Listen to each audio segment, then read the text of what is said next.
Hello friends, welcome to our channel stock engineers. So guys, अभी हम एक छोटा सा एनालिसिस करने वाले हैं।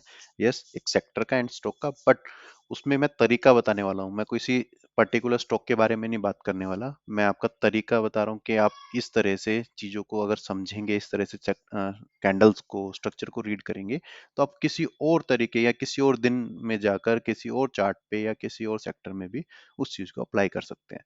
तो सबसे पहले हम देख रहे हैं सेक्टर। तो सबसे स्ट्रॉन्ग सेक्टर अगर मैं लगाऊं, ऐसे टॉगल कर लूं अपना परसेंटेज वाइज, तो दिखता है कि रियलिटी सबसे अच्छा चल रहा है। यस, आज के दिन रियलिटी है जो कि ऑल टाइम हाई के पास आ सकता है। ठीक है, आईटी देखते हैं जो कि ऑल टाइम हाई के पास आ सकता है। ऐसे अगर हम सारे स्टॉक्स देखें तो इसमें थोड़ा सा भी वीकनेस है एज कंपेयर टू अदर। हम कंपेयर कर रहे हैं। ठीक है, ये ऑल टाइम हाई के पास ऑलमोस्ट आ चुका है। ठीक है, ये भी नहीं है, इसमें भी वीकनेस है क्योंकि ये रेजिस्टेंस के पास भी है। तो इसको छोड़ते चले जाते हैं हम धीरे धीरे कि अभी इसने इस तरह का रिकवर नहीं किया है ना। जो कल हमारा बड़ा फॉल आया था उसके बाद से एज सच कुछ बड़ा रिकवर नहीं हुआ है, जो कि हम देखते हैं।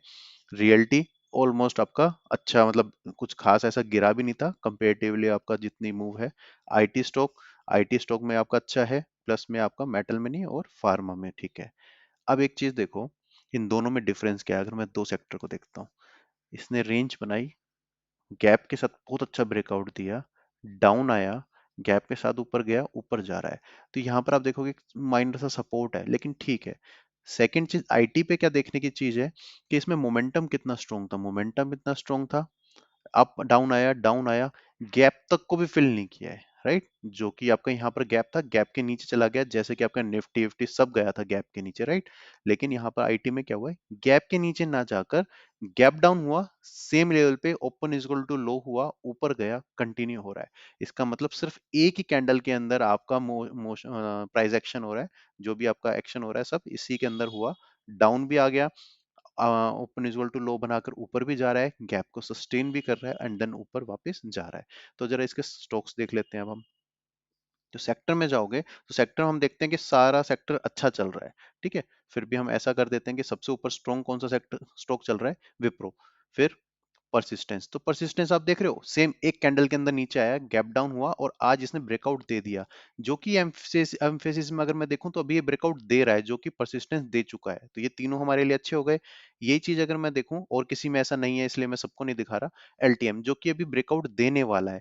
एक दे चुका है, एक दे रहा है ब्रेकआउट, और एक बस पार हो चुका है। तो आपको पता है ना कि अगर इतना स्ट्रॉन्ग सेक्टर है तो उसके अंदर नजर रखो, आपको जो ब्रेकआउट दे रहा है, जो इतना स्ट्रॉन्ग चल रहा है, प्लस मल्टी ईयर ब्रेकआउट दे रहा है। देखो, डाउन ट्रेंड तो है, लेकिन हम कब बाय करते हैं, जब पूरा पैटर्न कंप्लीट हो जाए। क्या पैटर्न कंप्लीट हो चुका है? इस पॉइंट पे यस हो चुका है, डाउन आया, वापस ऊपर गया। तो इसका मतलब हमें क्या समझ आ रहा है, एक ये सबसे इस टाइम पे सबसे अच्छा मोमेंटम इसमें है। सेकंड हमारा कहाँ पर है, परसिस्टेंस में। थर्ड कहाँ पर है हमारे पास अभी momentum as compare to persistence, अगर मैं बात करूं तो दिख रहा है इसमें विक, इसमें विक भी नहीं है। तो मैं बोलूंगा दोनों इक्वल है, परसिस्टेंस भी क्योंकि मल्टी ईयर ब्रेकआउट है। तो मल्टी परसिस्टेंस के कंपेरेटिवली ये तीनों हमारे स्टॉक्स अच्छे हैं।